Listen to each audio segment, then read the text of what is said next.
Good afternoon, and welcome to the Psychological Health and Safety in the Law Inspiring Workplace Culture Change Lunch and Learn. Um, my name is Jennifer, and I'm the chair of the Women in Engineering Committee of Engineers Nova Scotia. I would like to thank the Improving Working Conditions Subcommittee and for their great hard work in getting these lunch and learns together with some great topics and speakers. If you're interested in what the WE Committee does, please find the WE Committee page on engineersnovascotia.ca or contact WIE committee at engineersnovascotia.ca for more information. We're always looking for new ideas and volunteers. I would like to begin by acknowledging the Indigenous peoples of all the lands that we're on today. While we meet today on a virtual platform, I would like to take a moment to acknowledge the importance of the land, Mi'kma'ki, which we each call home. We do this to reaffirm our commitment and responsibility in improving relationships between nations and to improving our own understanding of local Indigenous peoples and their cultures. From coast to coast to coast, we acknowledge the ancestral and unceded territory of all the Inuit, Métis, and First Nations people that call this nation home. Please join me in a moment of reflection to acknowledge the harms and mistakes of the past and to consider how we are and can each, in our own way, try to move forward in a spirit of reconciliation and collaboration. A few housekeeping notes for the session today. You don't need your webcam or microphone for the session. If you're experiencing audio issues, please check your speaker and microphone setup located in the first drop-down list on the menu bar. And finally, any questions can be typed into the Q&A pod and they'll be addressed at the end of the session. Now I'd like to introduce our guests, Kim McDonald and Krista Smith.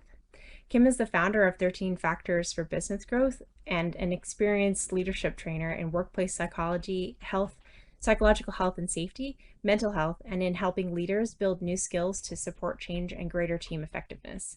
She has 25 years of business development, strategy development, and implementation experience across 17 industry sectors. Her specialty is integrating the latest behavioral science and the people side of change. Krista is a certified workplace investigator who left a traditional law practice to help organizations resolve internal workplace challenges and disputes before and apart from litigation. Though she works with organizations during times of crisis as part of investigations, she loves to focus on early workplace interventions and education in collaboration with Kim to reduce the harm, impacts, and cost of workplace conflicts. Take it away, Kim and Krista. Thanks, Jen. Thank you, Beth, and thank you, Diane, and the team and the committee for inviting us to come and share some time with you today. And thank you, everyone, for showing up. Everybody's so busy. We've got so much on the go, and it's also so gorgeous outside. So, and wherever you are calling in from across the province, hopefully you're having some sun, and the wind is amazing. It's just a windy day. So Jen did a great job of introducing us, so I don't need to go into our introduction. Here's our slide for Krista and I, which this image is what we are hoping to create as we work with teams in workplace change and in culture change and increasing psychological safety behaviors and understanding at work. This particular cat looks exactly like my cat. And for anybody who's a cat lover or a dog lover, and if you're a dog lover, well, that's too bad because cats are the best. But we love dogs as well. But this notion of trust is, this image really speaks to trust for us. So as we've got a lot to cover today, so we'll get started. Hopefully we're going to be able to jam it all in. It is the next time we meet, maybe we'll be able to do it in person and we'll have a full afternoon because this webinar is actually an afternoon webinar that we've shrunk down. And so we may be tight for time, but we are always open to coming into your workplace and sharing more and going deeper because we're going to give you quite a high level snapshot of a lot of different things that are all interrelated. So this is what we're going to talk about today. So we've been brought in to talk about why we need to change, why we haven't changed, what are some of the preconditions for successful change in workplaces today? How can you have good, positive, constructive conversations of change? And Krista's going to talk about psychological flexibility, which is a piece of work and skill building that we do with teams, and how you can insist on change and leave you with some grounded change advice for yourself and for your teams. So let's start with why we need to change. And I'm going to be able to, yes, I can. And I'm going to turn it over to Krista to kick us off. All right. Is my sound bad? I hear, oh, now it's better. Everyone good? Yeah, there's Okay. a little bit of feedback. So, is it better now? I can still hear some feedback, but Okay. I think we'll hope for the best. Yeah. All right. So really, I just wanted to say welcome and thank you for coming, and to really underscore the fact that we're here today to talk about workplace change, in recognition that many of you are probably coming to this table from all different positions of relative power in your workplaces. And the message we want to leave you with today is that that's great. And if you feel like you're a new person in the workplace, or you don't have much power in your workplace, you still have an amazing role to play too. Everyone has a role to play. And I believe this whole group are engineers, which means that you have all walked a long and hard road to get to where you are. And that means something. And it may feel, I know that in my 10 years of practicing in a traditional law firm, I very much felt like, at moments, I felt like a cog in the wheel, and I felt like I was a handmaiden to the system, right? It's all about the billable hours, it's about meeting deadlines, and my life goes to the side because the system demands it. And I guess what we're here today is to try to facilitate a conversation about how you can shift the system so that it serves you, because you really are the profession. It won't work without you. So, okay, next slide, Kim. Or whoever is advancing. Is it me? Okay. Oh, can I go back one? I wanted to check in with people. If you could throw into the chat, how many, can you say yes or no? Do you have people who report to you? Are you in a managerial or supervisorial role? Whoa, that's great. Lots of yeses, a few nos. So just because it depends on how we tailor our discussion today, because there's a lot of information that's relevant to managers, but as well, of course, for everyone. But we just wanted to get a sense of that. Okay, can we go to the next slide? All right, so again, this is just bringing home the point that everyone, no matter who you are, has a role to play, and the organization itself has a role to play. So we think about, at the organizational level, we create and we set and we articulate clear values and expectations for the organization, and set the policies, and are generally responsible for creating the environment. And that is affected through human beings, right? So at a managerial or supervisorial level, there's all kinds of layers to facilitating the organization's values with respect to creating a psychologically safe workplace. So really listening and being curious with the people that you work with can really help. And of course, for every individual, starting with your own self-awareness, knowing yourself, knowing what you need, and knowing when you're reacting to something, that all is key information for navigating your workplace and trying to nudge change in your workplace. Kim? You're muted. You're muted, Kim. Thank you. It's hard. Can you hear me now? Okay, I am a Verizon commercial on these platforms. So this is our first time going with Adobe platform. We use a couple of other different platforms for this. So it'll get better as we go. I'm sure we are confident. We have optimism, which if we were in a longer session, we'd actually help build some skills of optimism, which is a skill that can be built. But I digress, as Krista's saying right now inside her head. What we need are big thinkers. And in doing our research, part of our research tailoring this particular topic to you folks, which is there's so much great information and you're doing so much work about trying to create a more inclusive, attract more people, different thinkers. And I love this quote from Dr. Mary Wells from the University of Guelph. And she says, we need big thinkers because we have big problems in the world. And certainly the pandemic has helped show us that the problems are real and they're coming home for all of us. And we've had to learn flexibility and adaptability that we didn't even know we had and that we didn't even know we could achieve. So that from a motivational perspective, I think is a very good setup for change in the workplace going forward. So we're gonna launch a poll. This is our opportunity to have a little bit of interactivity on this platform. So Beth's gonna launch the poll and we've got 2 questions that she's gonna bring forward. And if everyone does their vote, and then we'll just keep voting and we'll share the results as soon as we get this one, and then we'll move to the next question.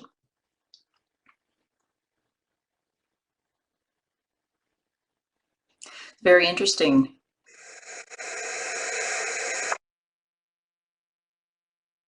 You know, it's watching a political voting a little bit, like who's winning. So please keep them coming in, and we'll and then we'll broadcast as this platform says, or share the result.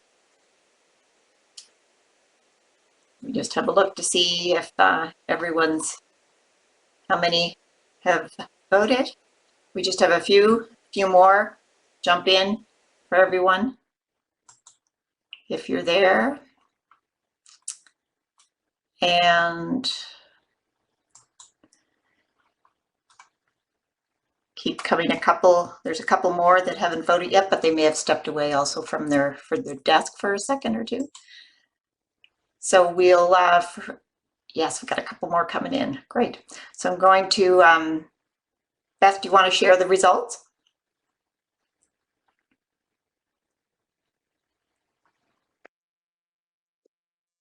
Actually, I had the broadcast button already on, but yes, but we can end the poll here. All right. So we can see that we have a mix of, oops, I think it just went a little bit smaller and back, so pull the other one out. So we had quite a few, I think the majority of people were saying 1 in 5, so the number is actually 1 in 2.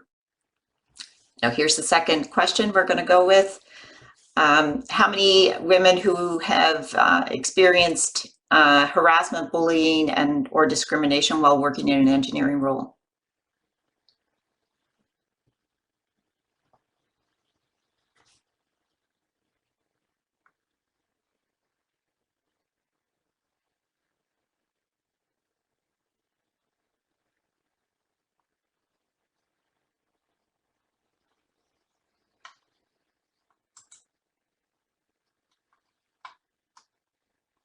That's great. We just have a few more to jump in, I think.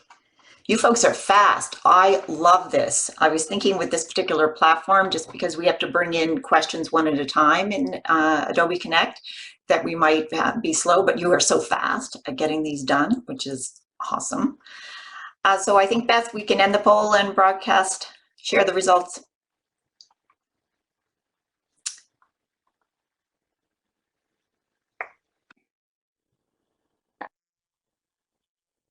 So I think we've got a very strong majority, and it's correct. It is 1 in 4. And I'm just going to continue on. So those 2 numbers, so we have 1 and 2 women engineers who have felt disrespected in the workplace, and the second one is moving it into a more serious consideration and a legal question, which is the number of women who have been bullied, harassed, or discriminated against at work is 1 in 4. So here's a survey. So here are the answers to those particular questions. 1 and 2 feel disrespected on the job, and 1 in 4 experience discrimination, harassment, or bullying. So those are pretty stark statistics. Also, 1 in 3 from the same study are paid of women paid less than men. Whoops. I meant to click on this. So we're going to go quickly into poll number 2. So we have 2 questions. What percentage of men believe they are allies to engineers who are women at work, and what percentage of their colleagues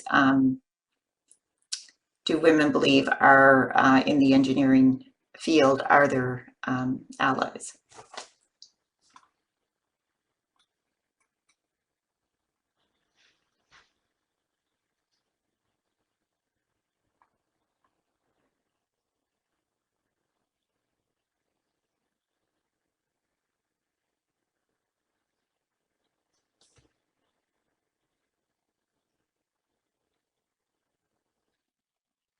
So very interesting for this one.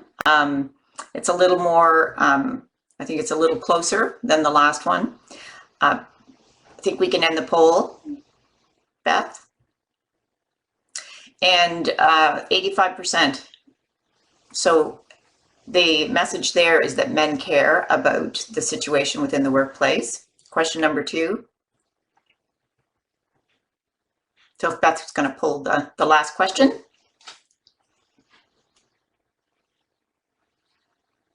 And this is what percentage of their colleagues who are men do women see as allies?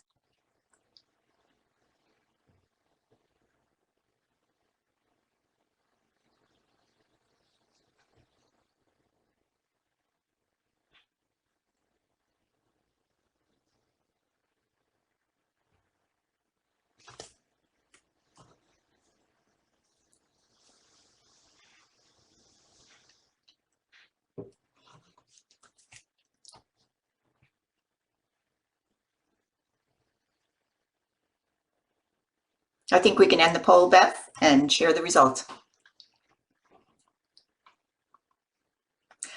So as you can see, it is split. It's a close split between 54 and 25, and the percentage is actually 54. So for men who believe they are allies in the workplace, for their engineering colleagues, it's 85. And for women who are at work as engineers and experiencing the relationships and dynamics within the workplace, their number is 54. So I think that tells us that there is a gap and there's a mismatch there, and it is based on the 1 to 2 and the 1 to 4 statistics as well. It's a pretty stark situation in the workplace even today. So, however, but the good news is that it shows that the majority of men believe that they are allies and are doing things that are working towards that. So the gap and maybe a conversation is around what does that look like, and what are some of the things that might be barriers to that mismatch. And that might be a conversation for the profession as well to better understand each side. So the reality for employers based on Engineers Canada is this is a huge retention question that I'm sure everyone in the profession already knows. There's an incredible number of attraction initiatives. However, it's retention that's going to be, it's going to tell the story of change. And by 2025, Engineers Canada says that Canada is going to be short 100,000 engineers. And the economic impact of that would be absolutely startling based on the issues and challenges we have in Canada today and for the profession. So our collective challenge, and it's a challenge for everyone, is to, the collective challenge is actually to believe, for those who actually don't experience some of the dynamics that those statistics point to, is to believe that it's true, and then to place as a priority the change and go deeper into exploring what that priority needs to look like and what does that behavior need to look like so that that support is there. And the difficulty for us as humans is to do this when we don't experience it, and also when when it may actually change the dynamic and the power dynamic. So there is going to be a result in a loss for us, or a perceived loss for us. So the workplace experience. So everything that happens within the workplace, and this is our first sort of the dynamics of the workplace, and every workplace is different, there's no question. And you may not be experiencing a workplace where there is some issues and challenges, and you may be having great discussions about change and the behavior within the workplace, or there may be something in between, or it may be a workplace that it's time for discussion. But everything that's good, that can happen within a workplace is within the container of the culture. And so the change and the discussion needs to start at that level, because that's where all of the unconscious and all of the invisible things that happen in a workplace take place. And everything that's bad that happens in a workplace is contained within that culture. So all culture influences business outcomes, behavior, our well-being at work, our sense of belonging. It shows us and demonstrates what's valued, and it also tells us who has permission to challenge the status quo, which is what we're talking about today in terms of change. So here's the last little bit of statistics for you around mental health in Canada today, and these are 2018 statistics from the Mental Health Commission of Canada. However, so we had issues before the pandemic, and we know that the pandemic has certainly heightened some things for us. So 1 in 5 Canadian employees stay home from work every week because of a mental health issue. That the workplace is, and this is a workplace study, so this is not Canadians generally, this is Canadians at the workplace, and that the workplace is the biggest cause of stress in their life, in all of the things in their daily lives. So the challenge is there is, what is the difference? What can we do to change that? 41,000 people in Canada every year die by suicide, and I'm going to give you an analogy of that to give you a sense of it. If a Airbus 350 with full passenger complement and crew crashed on Canadian soil every month of every year, over and over again, and never stops, that's the number of people who die by suicide in Canada. So think about that airplane, the Airbus 350, falling out of the sky and crashing every month, and the amount of attention and thinking and big conversations we'd be having about that to stop that. And yet the same number of people die by suicide by this issue, around this issue. So I wanted to share with you that to give a sense of so the issue around that. And of those suicides, 75% of them are men.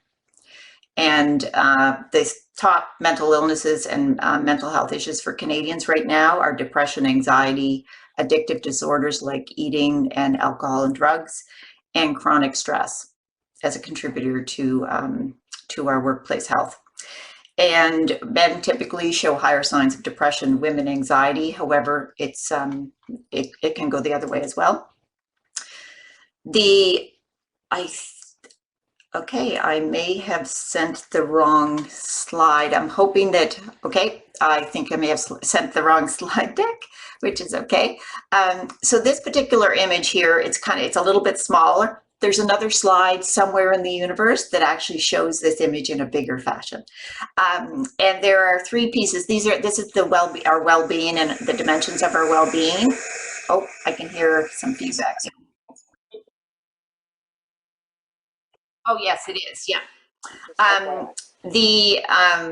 There are 8 dimensions to our well-being, and here are 3 of them within that dimension, within that concept of the dimensions of our well-being. One is physical, emotional, and occupational. There's another one, financial, spiritual, all of those other kinds of things. And those are dimensions of our well-being. And when any one of those things has a challenge, we have a physical injury, then all of those dimensions potentially have the opportunity to be affected, and our mental health is then affected. And with the pandemic, we've seen huge impact to emotional, physical, and occupational health. The physical, we have seen a lot of sleep challenges, a lot of fatigue. We actually are having memory and cognition issues. On the emotional side, all of the uncertainty is causing challenges, and we're constantly feeling under threat, and that's actually giving us chronic stress, and which has the potential to have pandemic fatigue, which can turn to burnout, and which actually can lead to other forms of mental illness.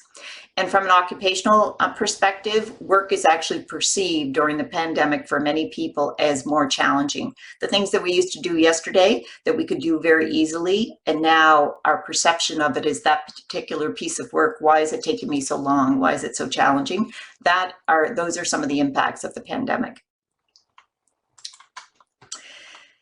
There's also another impact for the pandemic, and this is for you and all of your colleagues, that there is a piece of research out now that's talking about a leadership, a whole group of new people who had been moving into leadership roles, and all of the supports that usually and typically would be in place for that particular new leader coming into a role, that the supports have been reduced. Now, that might be a typical response because we're looking at a lot of operational things. However, the impact for that particular leader is that they aren't getting assessments, they aren't getting the leadership training, and they aren't getting feedback so that they can grow within this particular time of this early leadership role that they're taking on. And the largest support drop was in leadership training itself. And men were more likely to receive training during this period than women, and feedback, and also men were more likely to have received and been assigned a mentor during their early leadership training. This is over the last year and a half. So here is the larger image of the concrete impacts of the pandemic. I think what I did was I didn't delete the other one, Krista, and put that in place. So we had two, so you get an extra slide for the price of one. So here are some of the biggest workplace stressors. And this is generally, and this holds true in all workplaces, regardless of your profession, your occupation, and your role. And no control over work, social isolation, alone without friends, no support. If it's an environment of low trust, low psychological safety, if there's limited support for growth and learning, if there's lack of cooperation, high conflict at work, if there is no limit or end to the stress, and the uncertainty is never modified or regulated in any way, and if the workplace is setting unrealistic expectations on the employees, then those things are all linked to our mental health and our well-being, emotional and psychological health at work. And they're also linked to the risk of increased accidents at work. So it has both a safety in our more traditional sense from a workplace safety, and it's also on the psychological side as well.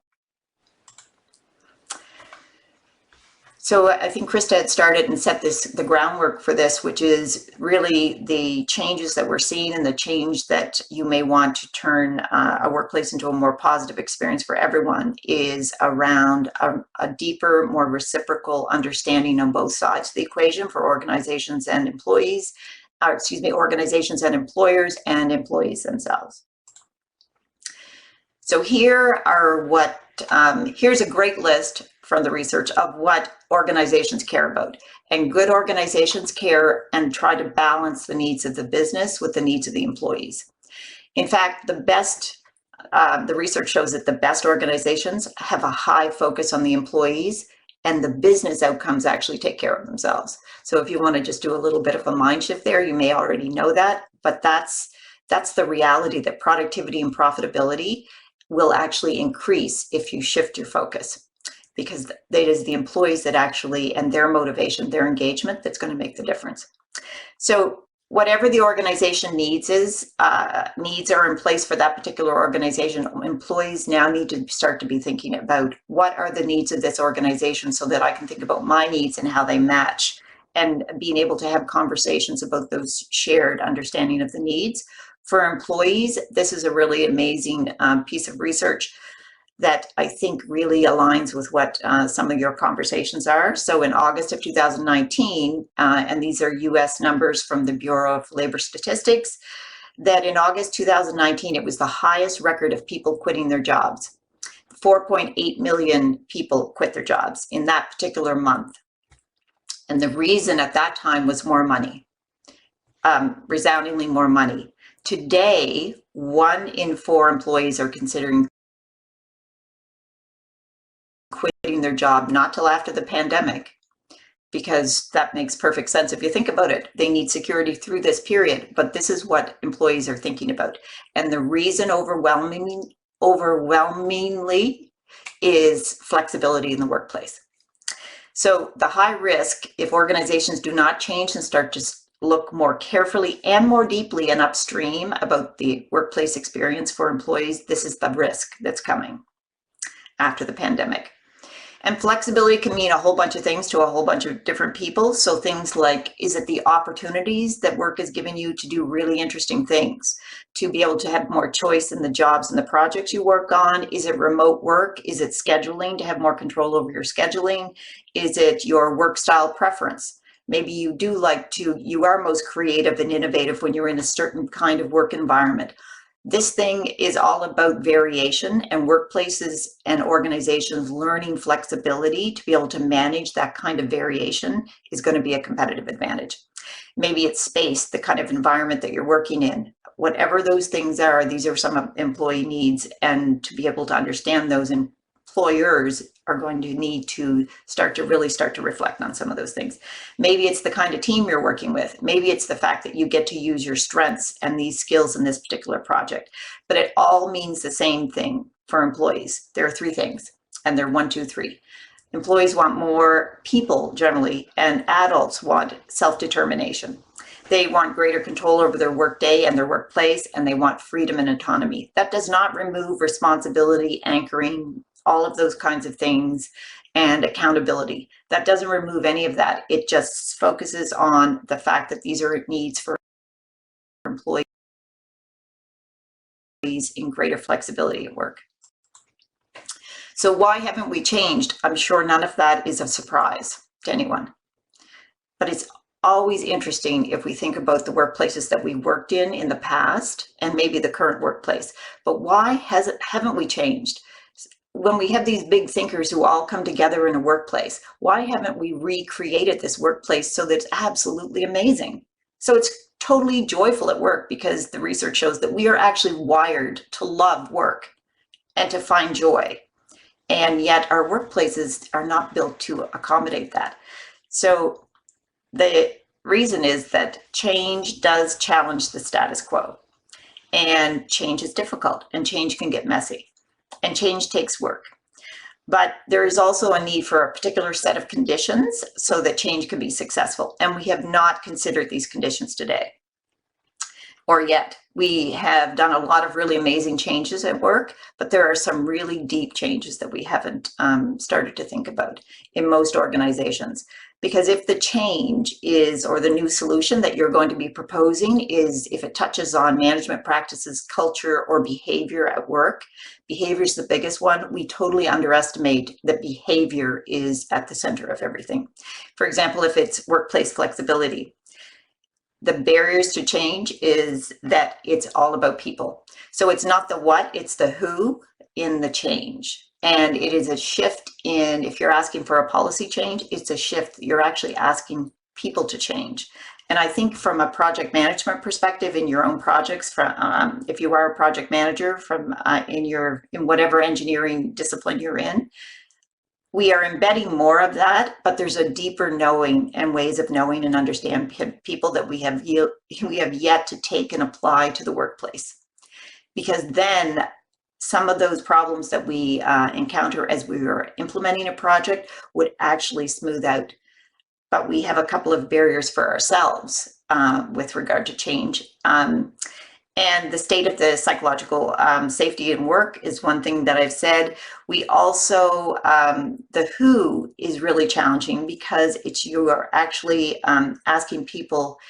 There is a particular group within every organization that has permission to challenge the status quo, or certain kinds of change, certain levels of change. The culture is probably demonstrating that there are certain kinds of requests for change that are available to certain groups, but other groups don't have access to be able to share and initiate that kind of change. The two strong forces are at play for any change at work.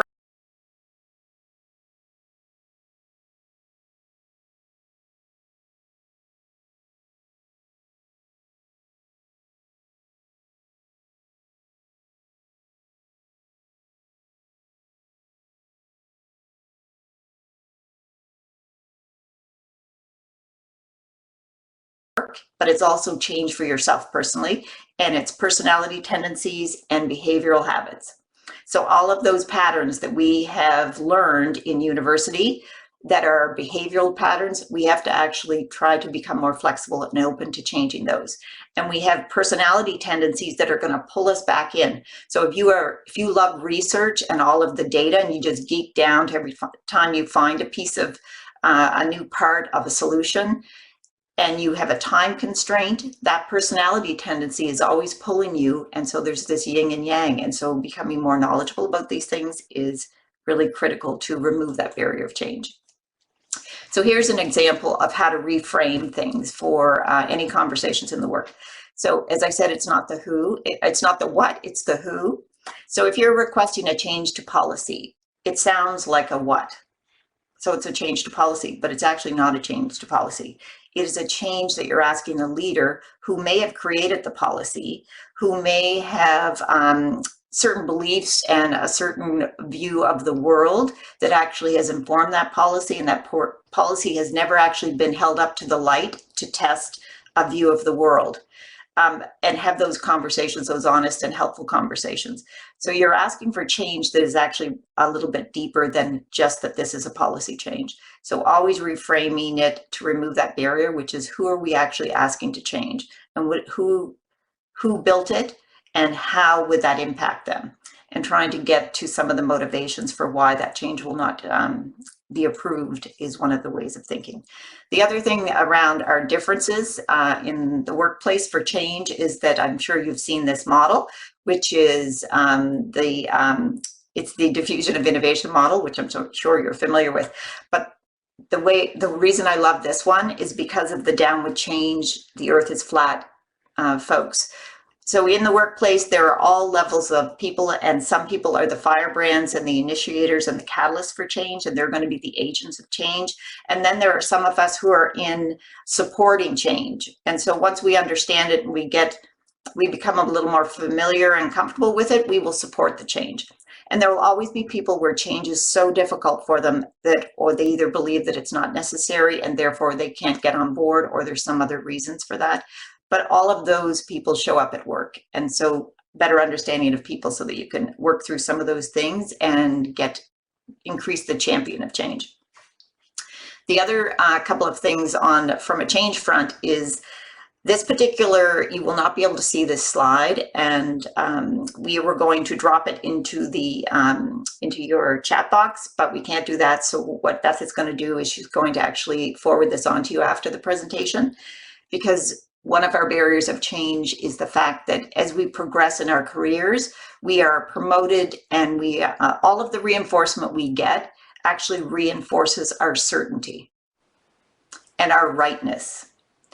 And if we believe that we're right and we're certain, it actually, building that piece of us actually then doesn't leave a lot of openness and flexibility for difference. So a difference of view, a different way of doing something. If we have great certainty about that our way and our path based on all of our analysis is the best way forward, that particular muscle of certainty can be very, very strong in people. I have a feeling for the engineering profession, it's probably very strong based on the kind of thinking and the kind of training you would need. So it's that kind of awareness that you can bring to it. And there are so many biases that would influence this. So these things are unconscious and not visible. So it takes a lot of reflection to become more comfortable with your bias, but I will send that off to you. The other thing that actually preserves our self-identity about our rightness is our ego defenses. These are our unconscious ways that we avoid anxiety-producing problems, and they could be real or imagined. And it actually is a form of, it is a low form of flexibility. So we are all ready to defend, because that's actually the way we're built and wired, is to defend our certainty about things and about our ego, preserving our ego. And our ego is attached to rightness in many cases. The other thing that I'm going to leave you with, this isn't actually a whole, on this particular section, this is a whole section that we do in another workshop as well. But from a neuroscience perspective, neuroscience and psychology and a lot of the other sciences are actually all linking together. And there's been a real intersection of them where all of that link around neuroscience and psychology and psychological safety, trust, and engagement and motivation all of those things lead to very similar changes. They're all supported. They all point to a certain set of changes in the workplace that would create higher psychological safety, increase motivation in employees, higher productivity and engagement. And it is around, again, flexibility and control in job creation, reducing workplace stress, all those stressors I mentioned, and creating more understanding of people and awareness and emotional intelligence, and demonstrating caring and making changes that are for employees. So those things all come together to actually support the same kind of shift in behavior for workplaces. The good news is that all of that, the precondition for those kinds of changes, there is a unifying multi-purpose solution, which is actually one of my favorite products to clean anything with, multi-purpose solution, Windex, which should have gotten, but I digress. Should get some kind of Nobel Prize or something, I don't know, it's just amazing. Whoops, I think I did, what did I do? I think, there. Thank you, Beth. Thank you. It's back. So the good news, so there is a unifying solution that reduces employee stress, improves wellness, increases engagement, productivity, and all the business outcomes. But before we dive into that, and I'm going to encourage everybody for a couple of minutes to, we may not take 5, I think we're going to take a 2-minute stretch break. If everybody can do it for 120 seconds. Is it 120 seconds? Sure it is. Yeah, Krista's saying yes. If Krista says yes, then it totally is. So everybody take a break for 2 minutes and stretch, stand up, put your shoulders up and back, and take a few breaths, run to the washroom, step away for 2 minutes, and then jump back in. And we're going to talk about psychological safety, and then we're going to turn into psychological flexibility and jump into the law, which is another exciting part of the process of change and helping to support change in workplaces.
Can everyone hear me again?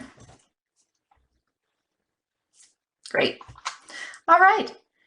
Hopefully everybody had the opportunity to stretch a tiny bit.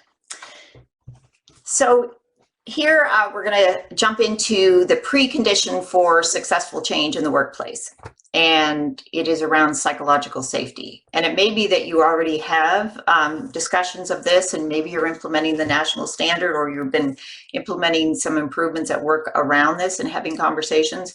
If you are at a minimum level, there are actually other levels to actually get high, and there's a particular level challenging the status quo, which actually has gives you better access and improvement in your innovation stream, if that's something that you're working on in your own business.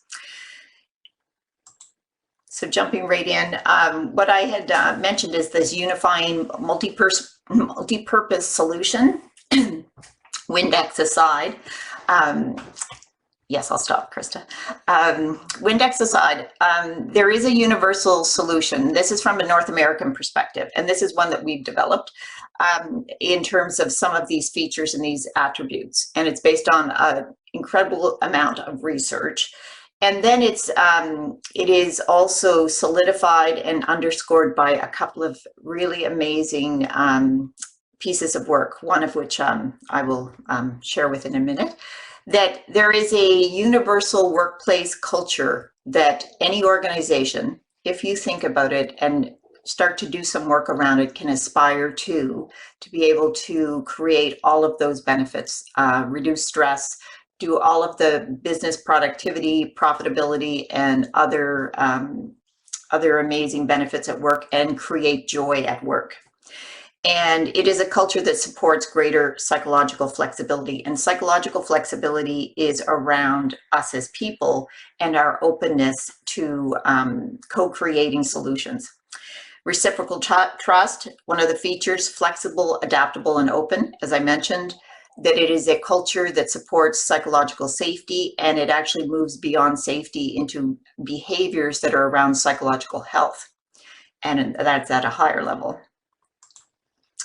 And here's the definition of the ultimate workplace that will provide joy and have an opportunity for everyone to have a great day at work, that no one goes home from work stressed, or we can reduce stress. Stress is a natural part of life, but that no one goes home from work feeling that they have not made a contribution, or they have that feeling in their stomach that this is not a place for me, that I do not have a sense of my place in this organization.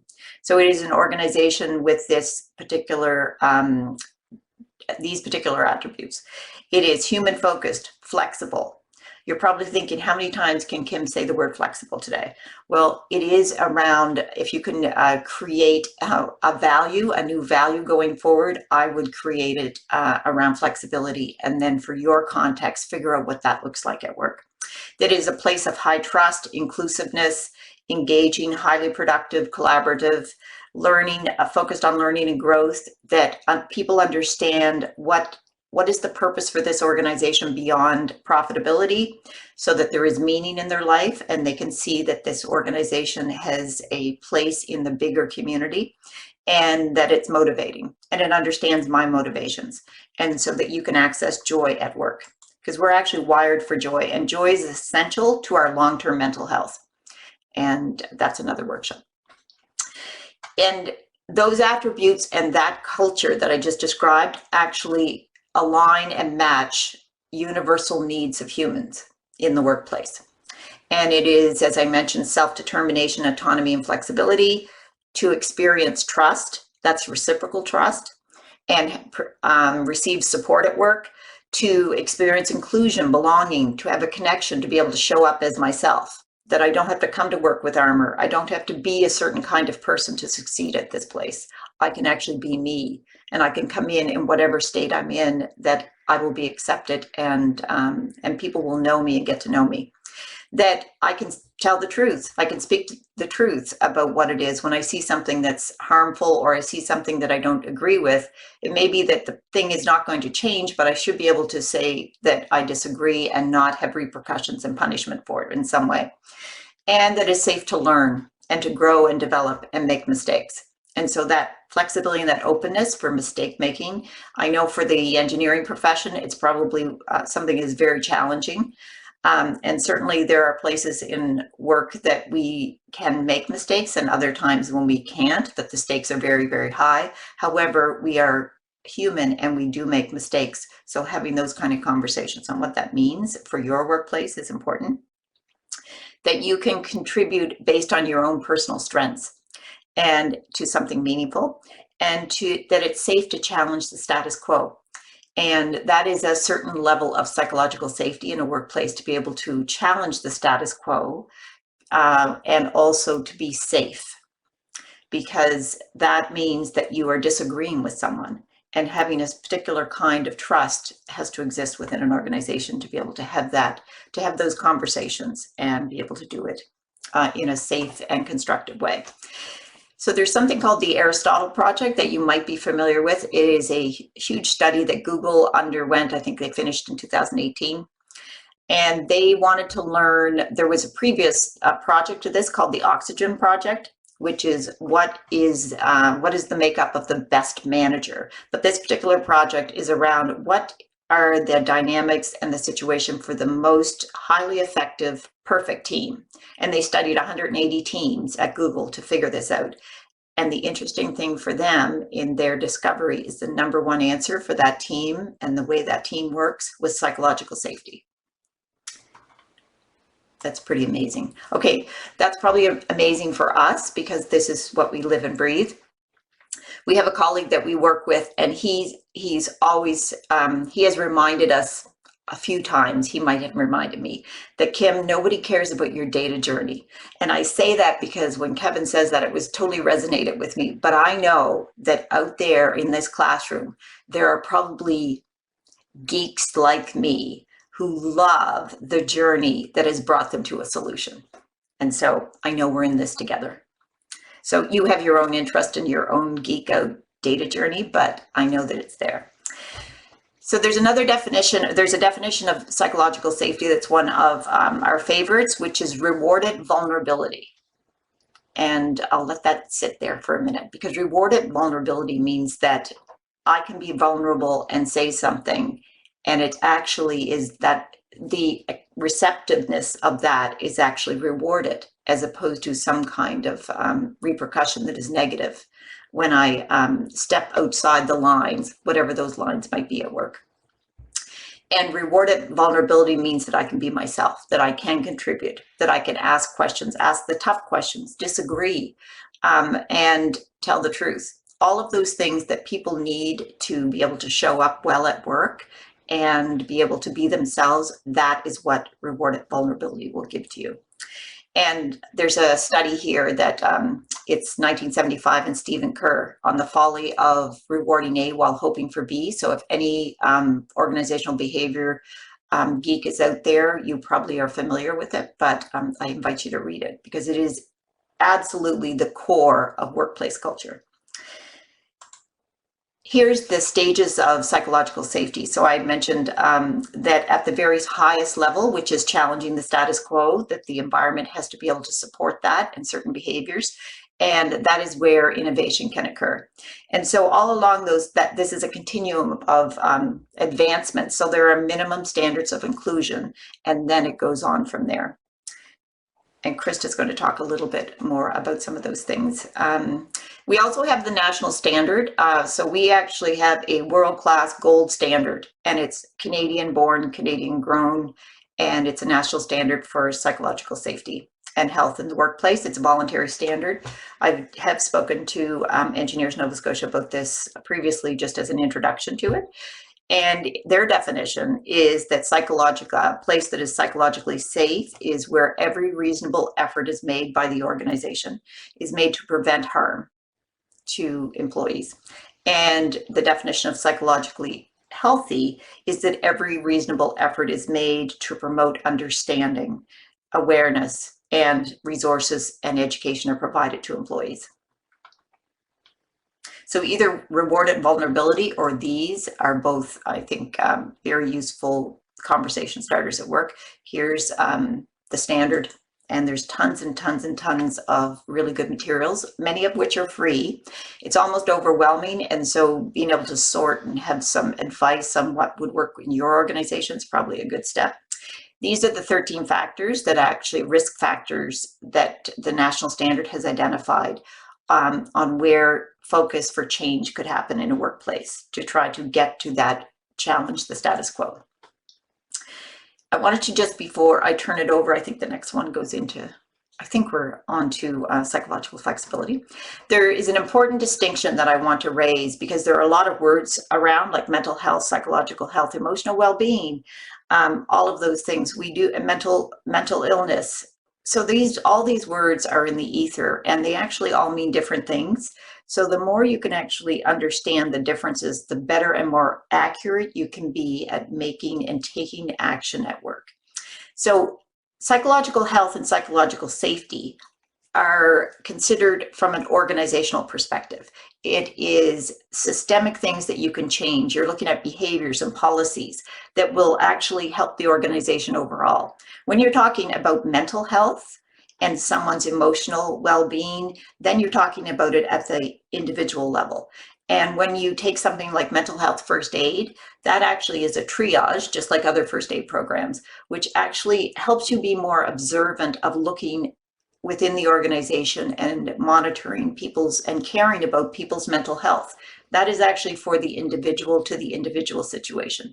Psychological health and safety training and getting skills and depths and understanding around that is for the organization and for teams to learn, groups of people, and for the organization to make change at the policy and processes and behavioral perspective. So why care about psychological safety? Because there are all kinds of things that happen when psychological safety is low. You've probably experienced this in your own workplace. When psychological safety is low, the brain is an amazing thing. We are amazingly emotional and cognitive, all of our cognitive functioning. But what happens when psychological safety is low? It doesn't matter what your cognitive function is. We're going to divert brain energy into prevention and threat assessment. And so that our other cognitive functions are just going to take the back seat. And we are going to share less, we're going to collaborate less, we're going to communicate less, and all of those things are going to show up at work. We're going to actually go into self-preservation mode. And some of it's going to be unconscious, and some of it you'll start to notice yourself, depending on your level of knowing within yourself. And it's also going to, all of that is the existence of low trust at work. When an organization has a culture of high psychological safety, then it is safe, as I mentioned, to show up as yourself. You experience all those good things I mentioned, which is around inclusion, and trust is high, people engage more. This is the place of innovation and creativity. This is when employees show up, and as a team, you don't only think about yourself. For example, here's an example. If you and I have to work till 6 o'clock and we have a huge project we have to work on and it's going to take till 8, but you have a commitment and you have to run to pick up a kid, you have to do something else, or you have to go take care of yourself. I say, no problem, you go, I've got this, and you just do the work, you figure it all out, and the next morning you both show up together. But there is no view of reciprocity. You don't have to then give me, trade off something for me. I actually have given that to you. That is called discretionary effort. And every organization that is dynamic and very highly productive needs access to an employee's discretionary effort and that kind of level of collaboration. And it means that I believe overall, in the long scheme of things, that you would do the same for me. That's discretionary effort. All of that I've spoken about, and this idea of co-creating a new workplace that really looks to the employee for embedding the employee needs and having more flexibility at work, is a call to managers and supervisors changing some things for themselves. And it's changing their role, and it's changing some of their skills and some of their understanding, and even maybe down to their beliefs, certainly their way of behaving. And I have this quote from Leadership, the Leadership Challenge, and it's Jim Cozy's and Barry Power, but I've actually made it better. As Krista, she's my partner, so she has to say that I've made it better. So their quote is to mobilize others to want to struggle with you for shared aspirations. I've actually added in the with you, because their quote is mobilize others to want to struggle for shared aspirations. For a manager, you need to then totally bring together the people you work with as co-creating this solution.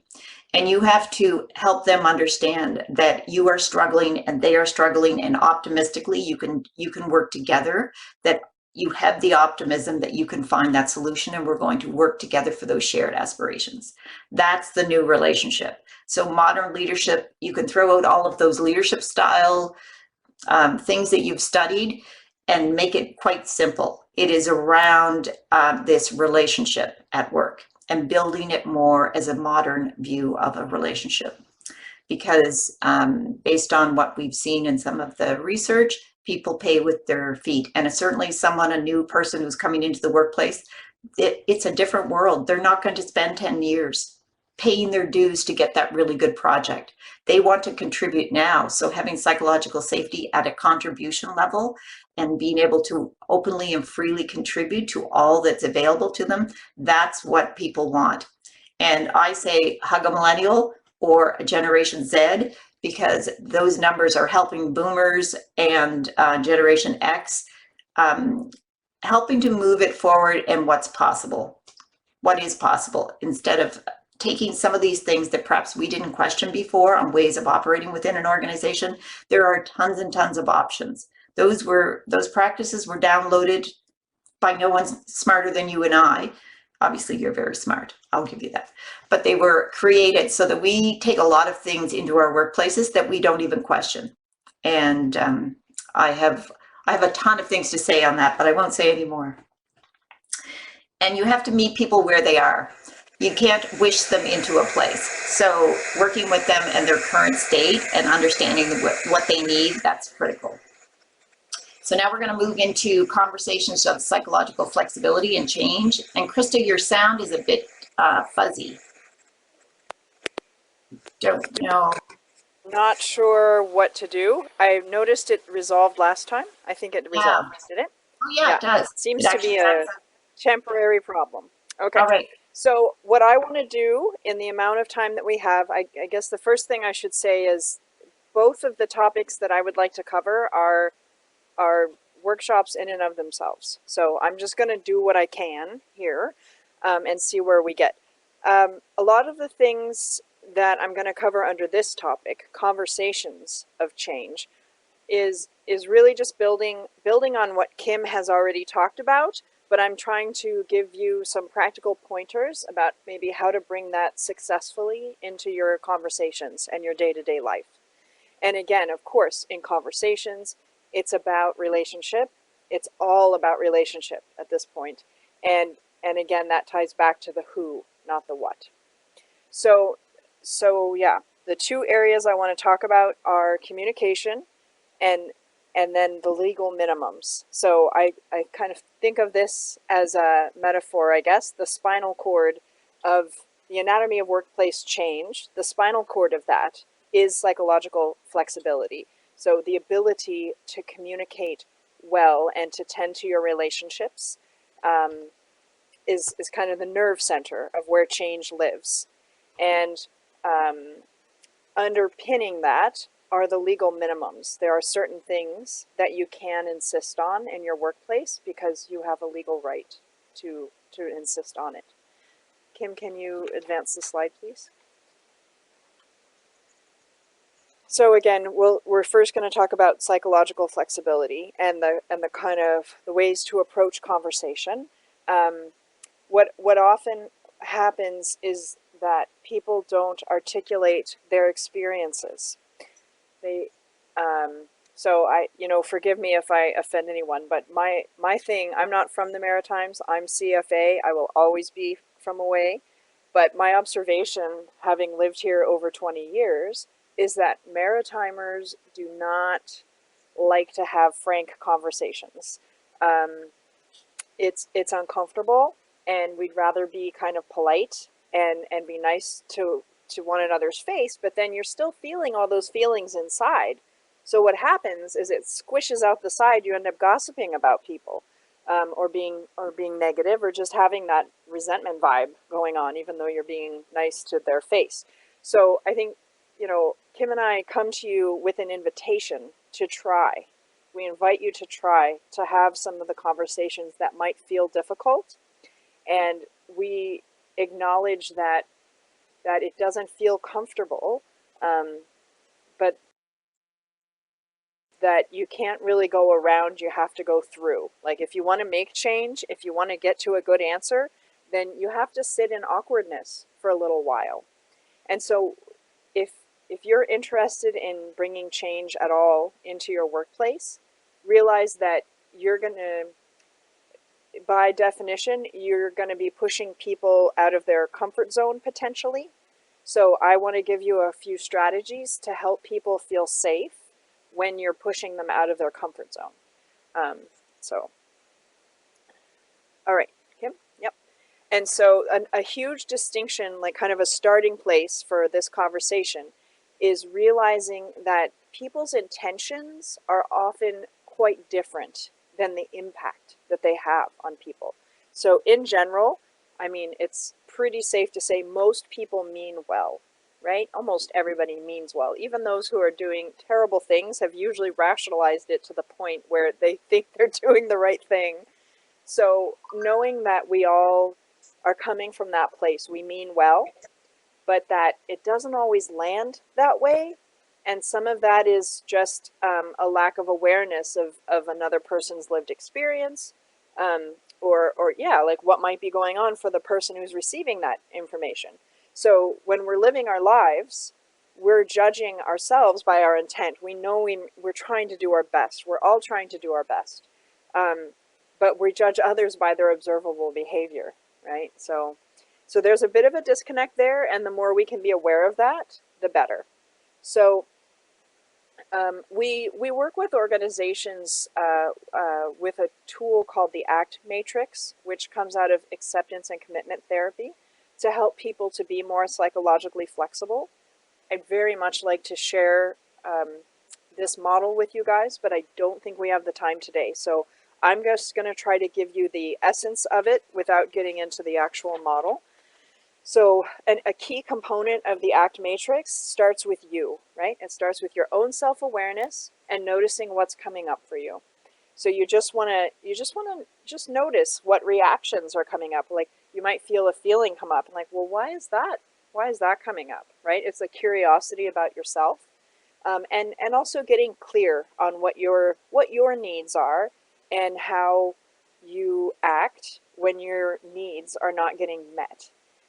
And so that's almost like pre-conversation. If you need to have a change conversation with someone, it's really good to know yourself and be aware of what your triggers are and why you might be feeling a certain way, so that you can kind of manage that while you're also trying to engage this other person in a conversation that's going to make them feel uncomfortable. Okay. Oh yeah, I wanted... can you go back? I'm just going to try to... Sorry, Kim. I just realized there's a whole other thing I'd love to talk about, is that there's a couple of... I think the research really establishes that there's a couple biological drives that humans have. One is the need to connect. We have a drive to connect because we've learned that as Homo sapiens, we're not the strongest animal on the block, but we can dominate when we work together. So there's a very strong biological need to connect. The problem is, as Kim mentioned, when we feel threatened and the brain doesn't distinguish between physical threats and emotional threats, once we feel threatened, a competing drive kicks in, the drive to survive.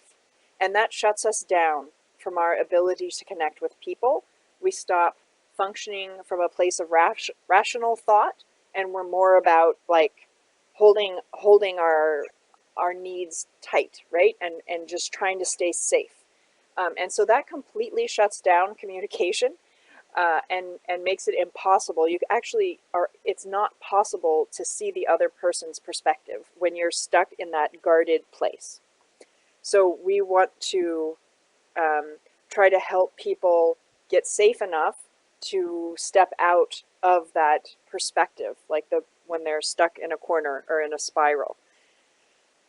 Okay, now I'm ready to move on. Thanks, Kim. Okay, so when we're talking about communication, right? Like first, you're starting with self-awareness. You're starting with an attempt to at least reflect on what the person you wish to talk to, what they might be experiencing, and where they're coming from. That's how you enter the conversation. When you're in the conversation, it's about figuring out what's workable. So oftentimes when we're in that really guarded position where we're going to defend, we're fighting for our lives, it's that drive to survive, we need to be right. That's what the outcome is, right? And we're going to be right no matter what. And you'll fight to the death. So that doesn't work for communicating well or for bringing about change, because people just end up polarized. So instead, it's really helpful if you can reflect for a few minutes on, like, what are we all hoping for here? What's the shared purpose? Why are we here? Usually, we are all hoping for the same outcome. We want the project to be successful.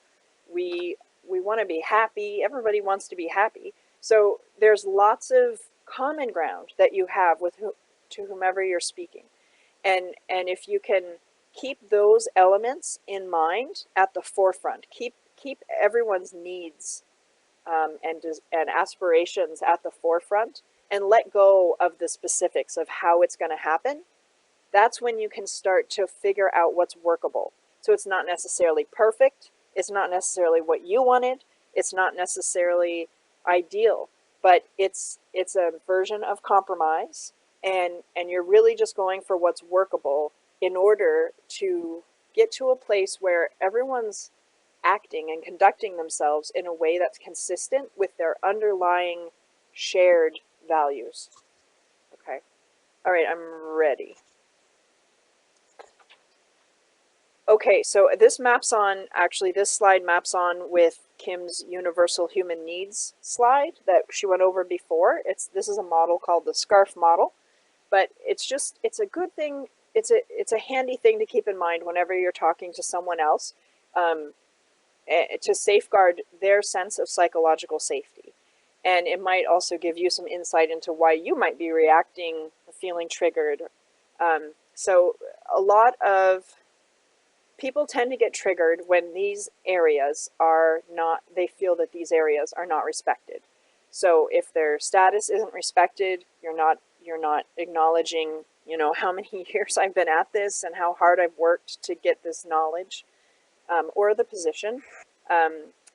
Or you might get triggered when you don't know what's happening, like nobody's told you anything, the communication is poor, you don't know what's expected of you, so that's a real cause of anxiety.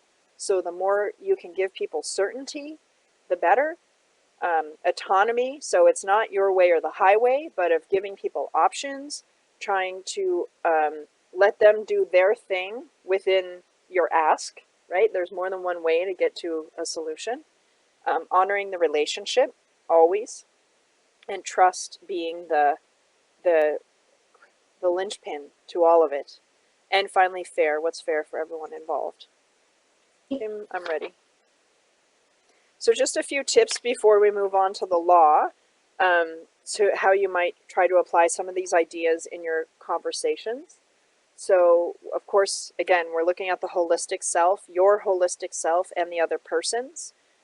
Doing what you can to create an environment of psychological safety, noticing reactions, yours and other people's, to try to keep it a safe space. If stuff's happening and it feels like it's going off the rails, it's okay to step back and take a breath and think about what's happening and why that might be happening. And that's even a useful thing to talk about, right? Stating it in the moment. Attuning, staying curious and above the line. And above the line, really, we just mean the positive spin on things, right? Like you can often state something positively, or you can state it negatively. So we invite you to state it positively, because you're more likely to get somewhere when you're looking at it positively and able to create change. Okay, so now I'm going to give you the fastest ever little summary on the law, because there's some things that you can insist on. There's some things that are just not negotiable. So if anyone's being mistreated in the workplace, you can say something, and you should not experience retaliation or any kind of disadvantage for speaking up. So that's an important first thing to recognize. As well, there's lots of areas of law which we'll not get into today, but from all these different areas of law come a few things that I can say for certain. So the case law shows us that employers are expected and required, really, to provide a safe and harassment-free workplace, which means that when they hear about it, they have to do something about it. They can't just pretend that everything's fine and hope it's going to go away. Employers have to actually, these days, the legal obligations are becoming even greater, such that they have to take steps to prevent discrimination, harassment, and bullying in the workplace, as well as remedying it. Employers are required by the law at this point to respond promptly, proportionately, and fairly when they are made aware of concerns, and all the while respecting everyone's privacy. So that can get a bit tricky. If people are interested in this topic, it's a big conversation. Can you move along? Yep. So I just wanted to flag the areas of the law that are engaged when we're talking about psychological safety. Kim and I have, in other presentations, we draw the distinction between psychologically healthy, which is kind of like best practices, and psychological safety, which is a legal minimum. And so there, at least at this time in Canada, there is no one law that addresses psychological safety, but principles can be derived from all of these different areas of law, and they overlap, and they really inform each other. So I don't need to bore you with, discussing each area of law and how it shows up, unless you find that interesting. But I can pull a few common principles out for you. Next slide, Kim. So a few of the common principles it's a matter of really being present in your workplace. So being aware of how things are landing when you speak or others speak, being just, what's fair in the situation, aware of power dynamics, aware of potential vulnerabilities of folks in your workplace, being careful. So often it's the intention versus impact thing. A million times I've been in trouble for being funny, and I'm not funny when it's not funny and it didn't land funny. So try to be careful and be vigilant. So this isn't my graphic, but I think it's a good summary. I do want to pause as briefly over occupational health and safety, and as well human rights. Kim mentioned earlier how important it is to understand what words mean, specific words, and so we're going to do that with human rights if we have time. With occupational health and safety, I just want to flag that there's significant movement in this area in the last couple of years throughout the Atlantic provinces, except for our friend Nova Scotia. There's been significant amendments to the legislation so that we're no longer solely concerned with physical injury. We're also acknowledging psychological injury, which includes harassment. And so depending on the province, there's been some obligations imposed around prevention and really getting specific about what's expected of an employer when a complaint of harassment, bullying, or discrimination comes up. And so those developments, and I should say in Nova Scotia, there's a bill that made it to third reading to amend the definition of injury under that act, but it hasn't been passed yet. So I don't know if it's died on the floor or what, but it might be coming.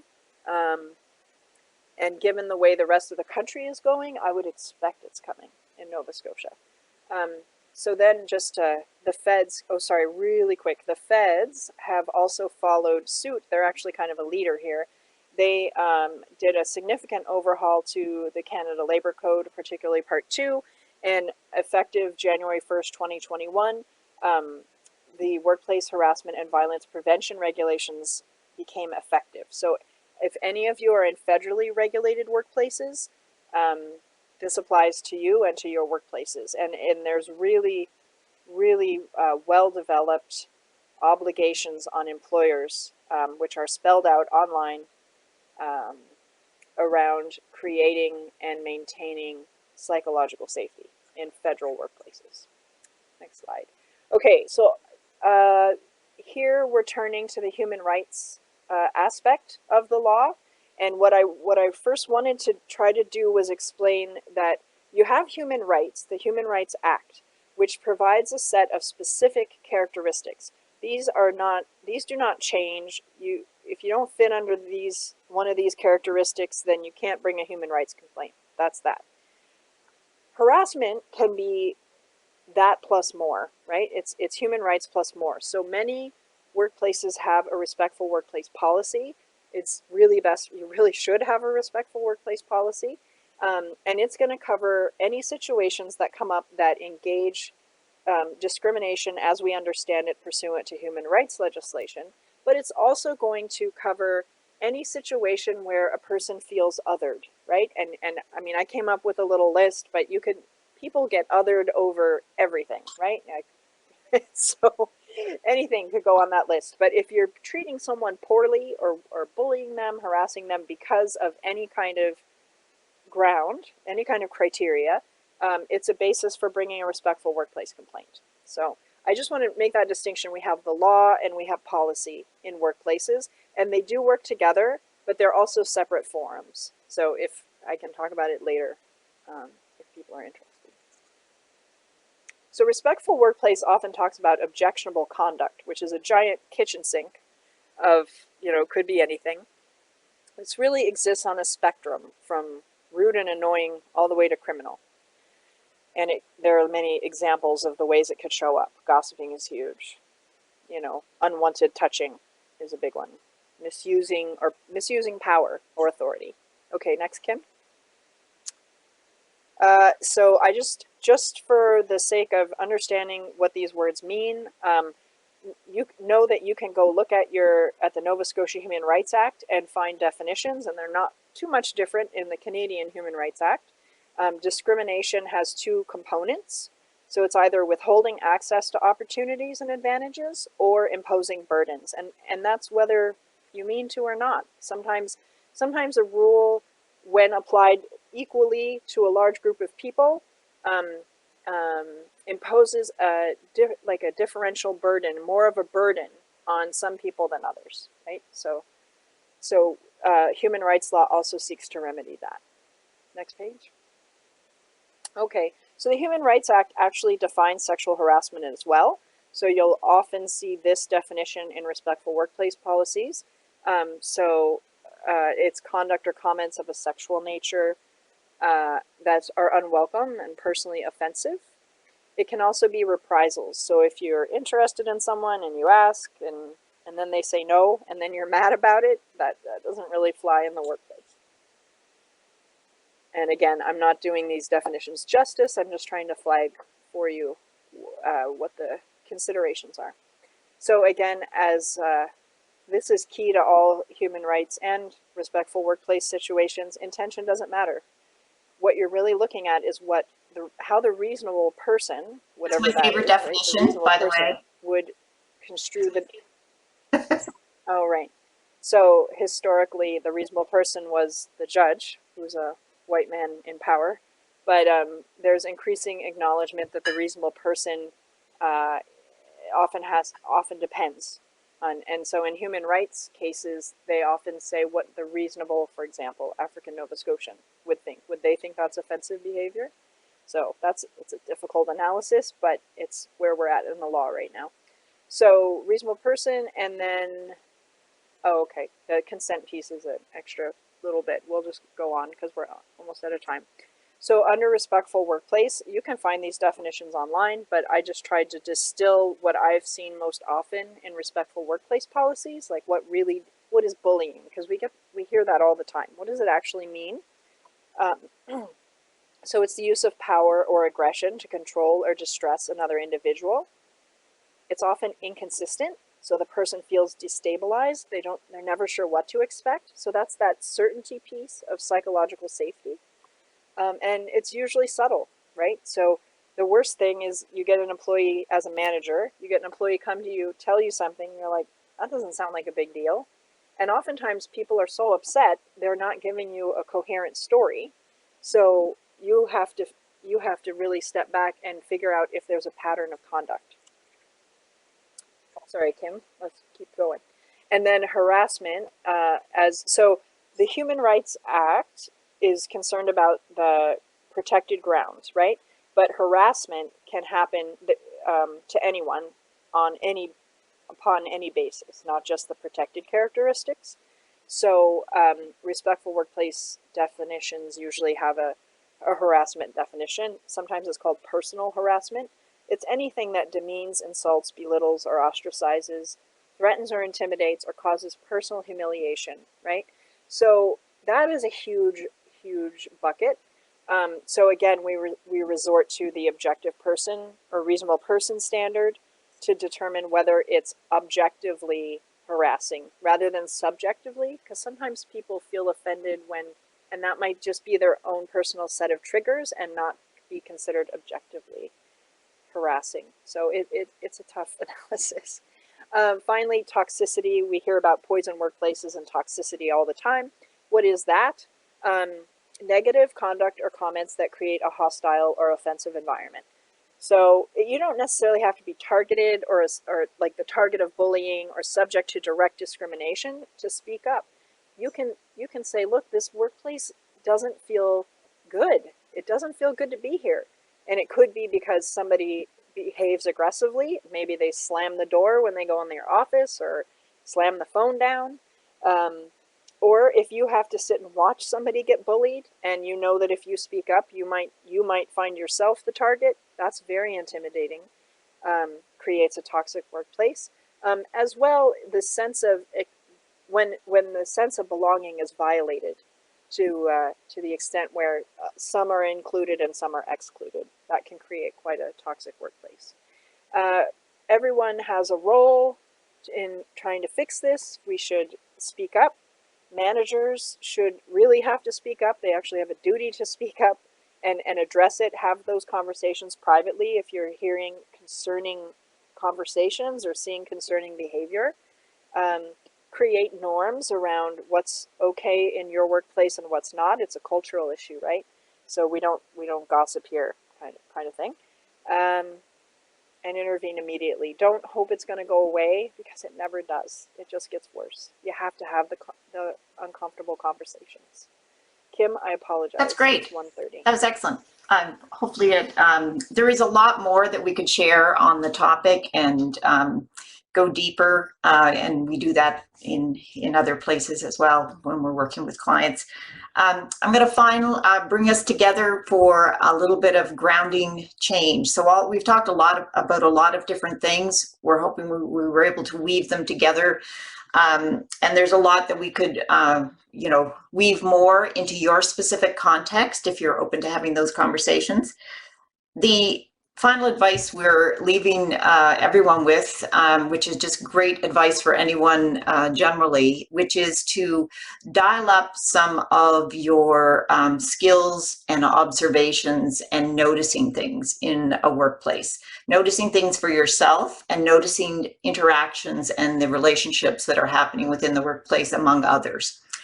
And to become, and we mentioned this a couple of different times, really working on your own self-awareness. So the work and the change actually starts with you, and embodied self-awareness, new ways of knowing things, observations, practicing new skills in emotional intelligence. And there's a whole set of skills that you can actually build.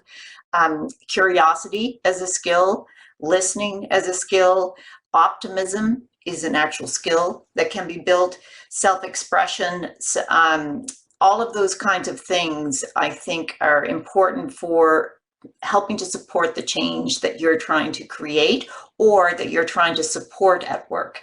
And also, if change is happening and you're having some reactions to change, having some self-awareness to understand why you're reacting to these changes and exploring that for yourself, that kind of mindfulness is really going to be helpful so that you can become more effective at work.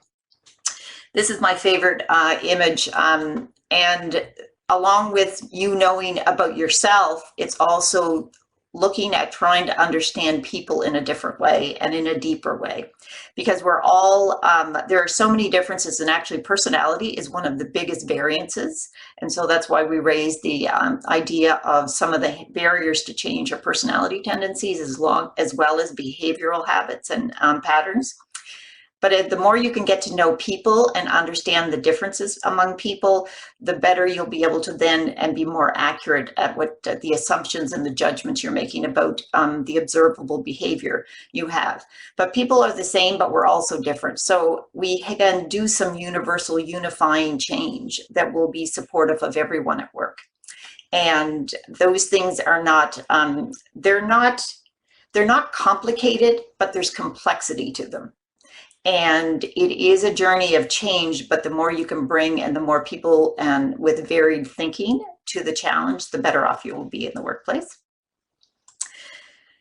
Understanding brains, I had to get this in because Krista actually shared a spinal cord and a brain, and there's nothing I love more than brain images, because of all of the embodied self-awareness work that we're doing, and the fact that we lend ourselves a lot to our cognition and our intellect, but it's really the emotions and our understanding of emotional states and feelings that are really going to help us effectively move toward change. I think we've got a double, see, I couldn't stand it. I had to actually put bigger pictures of brains on there. So the reason for change for any of us is to, as we started off this and Diane had invited us into this session, which is around the positiveness of your profession, and it's so essential, and to all of the things that we want to do economically in any country around the world. And it is an amazing thing, I would think, to be an engineer and to be able to work on the things and the kinds of changes that you make and do every day in terms of projects. So find and insist on joy at work, because we're built for joy and we're built for work, and we can build our workplaces to support and offer that to us. And the reason ultimately is to make your work life amazing. And I leave you with a tree frog. And so thank you for your attention and for sticking it out through it all, for those who did. And we'd love to go into more depth and build skills with you and have conversation with teams at some point, and bring some of those, some of that integration. We call ourselves in some ways pracademics, because we do stay with the science and evidence-based work, and then we weave it together for context and also to help change and make workplaces better for everyone. That's the ultimate goal. So thank you very much for your attention today. And Beth, it's over to you, I guess. We have just a couple of questions, one from Ava here in the chat that you might want to address before ending. You see that, Krista? I can pull it over into the... I do see it. I'm trying to think on the fly. There's actually a great resource. If you Google, in quotes, "is it harassment?" It's a really great resource that's put out by the federal government that helps people figure out kind of what's going on, what they're experiencing in their workplace, whether it amounts to discrimination, etc. Inclusion policies, assistance on change management. Wow, that's a lot of stuff. I think off the top, I just would say Google searches. I am happy. We think about this and talk all the time. So if you want to take it offline, I think we can continue with it. We have a little chat of a conversation, and if you want to bring some more of this into your workplace for greater and more broader understanding and knowledge building, we're happy to do that too. Obviously, yeah. That's what we do. That's what we do for a living. Yeah, That's it.